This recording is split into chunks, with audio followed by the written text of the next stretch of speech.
I want to discuss how our upbringing, we can look back and reflect on identifiers of what the covert narcissistic parents, in my case, have done, which God has opened my eyes to, that we can have reassurance about, that moving forward and becoming our best self, oftentimes separating from them, is God's will, at least for this season in our life, right? Where He's providing the time back for us to be built up in the ways that we were hindered from becoming that by sake of our toxic family system. So I'm going to go over some things, some things that the covert narcissistic people have always done in our life. It's going to be relatable, and I'm going to include some testimonials that I haven't discussed on this channel. So the first one I have here is guilt tripping. And let me just give you a background.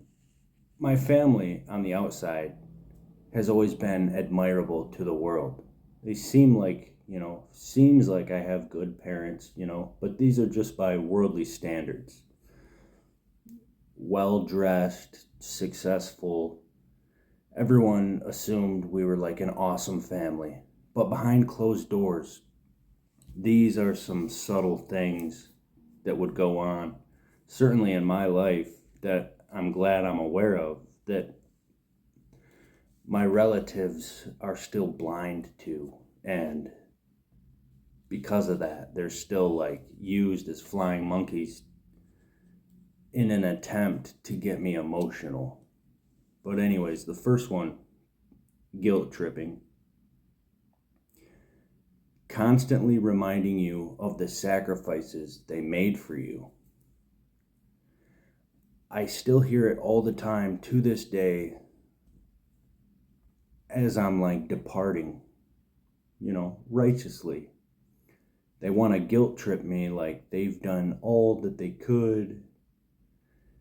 And it just gets confusing because you're like, yes, you guys have had good moments and you've done the necessary things. Like, you've done what parents are supposed to do. Like, what is there to be, they want you to feel guilty for them doing necessary things that a parent should do. And to be able to control you based off of your emotions. Like, they know that you are loving and they've trained you through your upbringing and used your heart in a covert way to control you and to satisfy their needs and their desires. So when they're constantly reminding you of the sacrifices that they made for you, you may feel an obligation to constantly please them, neglecting your own needs and desires. So until we found God, we didn't know who we were. We were just people pleasers and really the glue to the family, right? And so we've had to learn how to grow a backbone, and it's been a journey, right? Because we're becoming strong and independent and a little more stoic and morally sound with who we are becoming. And they want to guilt us, right? They'll also undermine your self-confidence. They'll give zero positive reinforcement of the things that you do great, guised as you could do better. And when I say that, I think of in school, I always got pretty good grades. mostly A's and some B's. And I mean, I guess if I really tried, I could have got all A's. I think any of us could have. But I remember like coming home and being like proud of my report card, really wanting to show my parents because I was conditioned to like make them happy all the time. And I like had a report card. It was like all A's and a couple A minuses. And I like showed my dad, and he didn't smile. He wasn't proud of me. He didn't say good job. He was just like, that's not good enough. Like, almost like thinking that was the right way for him to be a parent. Like, and I was shocked at his reaction, and me being naive back then, I internalized that like shame, and it was detrimental to my growth. So like narcissistic parents, they don't know when, like it's weird. It's almost like they just have the wrong idea of what a good parent is. Like they want to be this high and mighty person. Like, oh, you could have got all A's. My dad like got C's and D's. So like, who does he think he is in acting the way that he was? Like, he didn't go to college. So it's like, what gives you the authority to act that way and to not give your child a good job or a high five or like, encouragement or that positive reinforcement? Especially when I, have a good heart and I like, was excited to please my dad over my report card. Him like knowing how like, naive and vulnerable emotionally that I was, for him to like say that. And that's just like one example, but I grew up playing sports, and hockey was a big part of my life. And I was really good at it. I stood out from the rest, and it was my parents' choice to put me in hockey. And like, it's an expensive sport. And they would try to guilt me all the time about like driving me to hockey and paying for hockey and all this. And for us, like going to hotels and crap, it's like, I have no control over this. Like, you put me into this. So they want to like play on your emotions and make you feel guilty or ashamed. They want to be able to point to things to just, there's like many agendas going on. Like, they're insecure of themselves. They want you to be their exact idealistic person, individual. And like, when you're not that, maybe you start to rebel or whatever, figuring out yourself, just happening naturally. They want to use these go-tos that they have, guilting you of all the sacrifices they've done in your life. But again, like and I'm not denying that like they've definitely, done some things,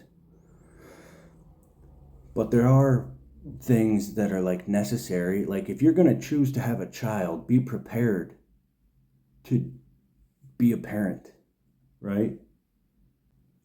So there were times, it's like, and it was weird too. Like, he would take me to hockey practice, and it was like an hour away, and he would give me like the silent treatment. Like, more times than not, I would be in the back of the vehicle, like laying down on the way to hockey,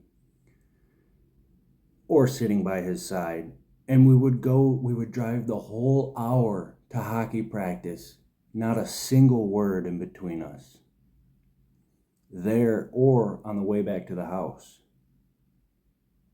And it made me so uncomfortable. It was like the whole time I was thinking, like, what is this? Like, what kind of, like, why do I have a father that doesn't talk? And it formed that same, like, weird, like, habit in myself. Like, there would be no discussion at all, literally 0 words, and I would get out and go and have like a 2-hour hockey practice, and then he'd drive me home with like no words, like no music either. It's like, what's going on in this guy's head? Like, what is going on in this guy's head? And the only time they speak is when they want to correct you. It's never that positive reinforcement. It's never like, I don't know, like, they can give good advice sometimes, but more times than not, it's like selfish. They're trying to like form you into something that they want you to be, but they suck at it. Right? So they'll also, narcissistic parents, they'll do triangulation. And I've identified this more recently, like after I found God and started living for God and becoming more myself and kind of detaching from that toxicity. They would triangulate by, both parents did this.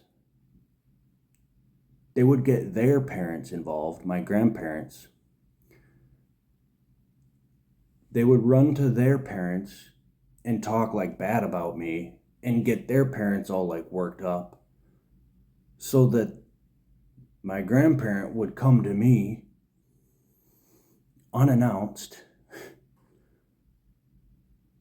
in an attempt to get me emotional and to get me to conform back to the things that I've already been shown by God. I've had both parents do this. Grandparents on both sides. I feel bad for the grandparents who have been told all this like one-sided nonsense. And all it is that I want to become myself, and I want to be respected, and I want peace, and I want to like grow, and I don't want to have to be dependent on my parents, who I see now like don't have a relationship with God. And I still hope and like pray for all of my family to find the Lord one day. So it's nothing like, it's almost like they're living in fear, knowing that I'm like breaking out of the family system. So they'll use grandparents, flying monkeys. They'll triangulate my siblings too. They'll play emotional games on these outside people, knowing that those outside people will come to me. They might even straight up tell those outside people to contact me and to talk some sense into me or whatever. But everyone's like lost. Like, they don't understand. Like, I'm further in my spiritual maturity. Like, I'm saved. Like, I'm fulfilled. I'm content with who I am and who I'm becoming. Like, I have internal joy, and these people don't, and they don't like understand what that even is.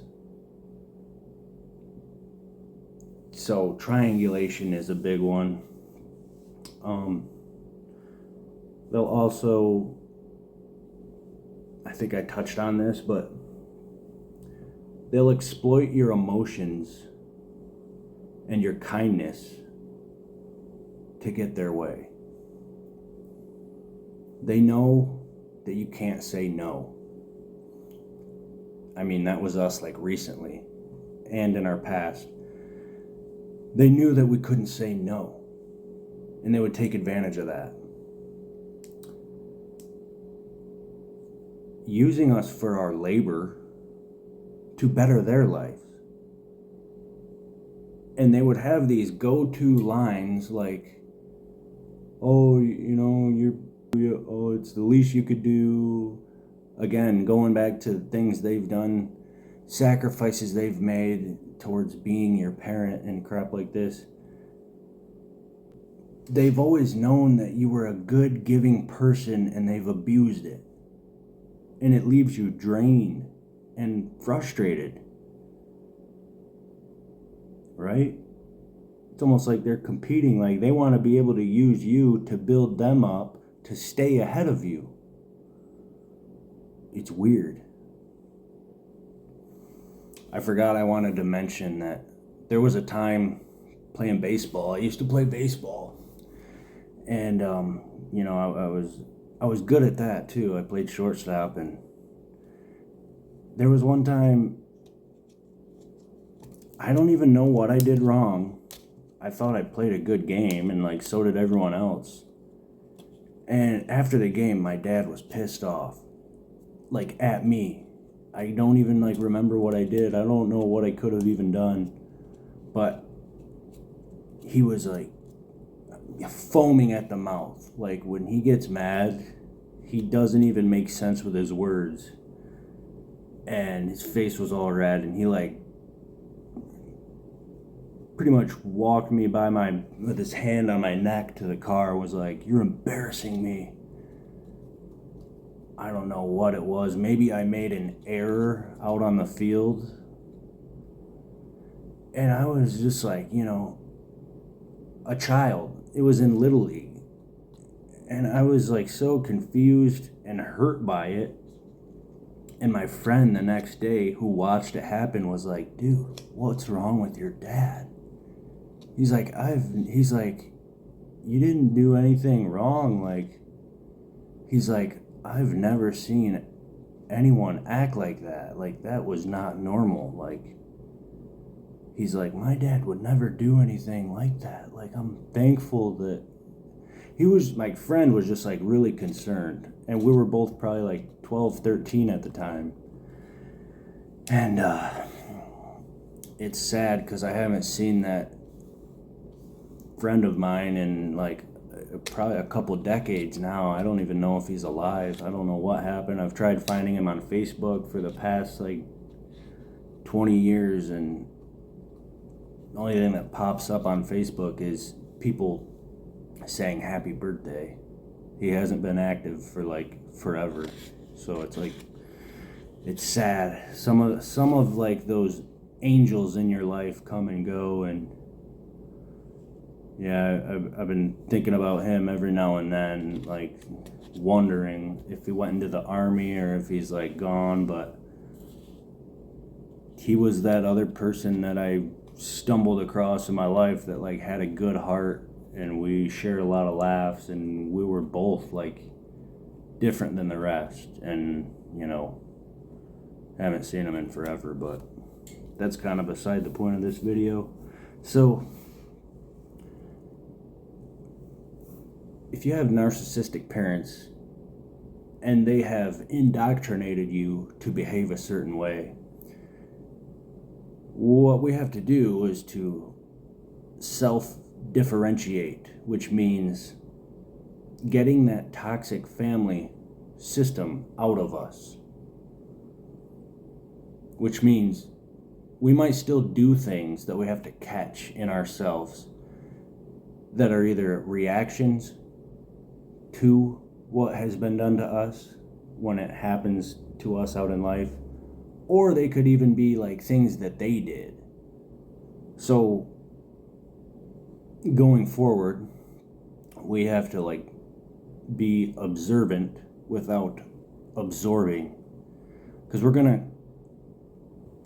some of us still have to deal with these people, and there's going to be people out in the world that carry these same traits. So observe, don't absorb.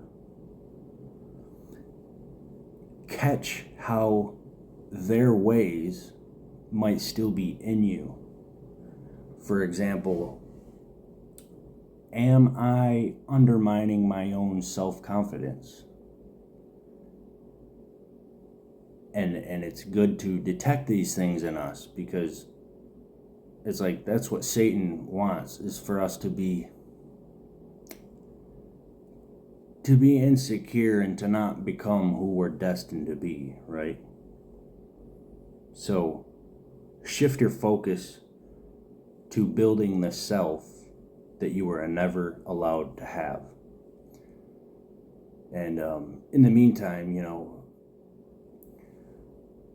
forgive those who have mistreated us, because they haven't known to the full extent of what they've been doing. It seems like they know that they've been doing some shady stuff, but Father, forgive them, they don't know what they're doing, in the sense that they don't know how serious and how deep and how spiritually insane it is. They probably don't know that what they're doing is sending them on their way to hell. And we don't want that for anybody. So we have to forgive them, not only for their sake, it's mainly for our sake. Because if we live in unforgiveness, that'll kill us. That'll actually, I forget what it's called, but stress deteriorates your body, physically and obviously emotionally, and it holds you back from your blessings. So I'm going to leave that there. I hope you got something out of this. Stay tuned, and God bless.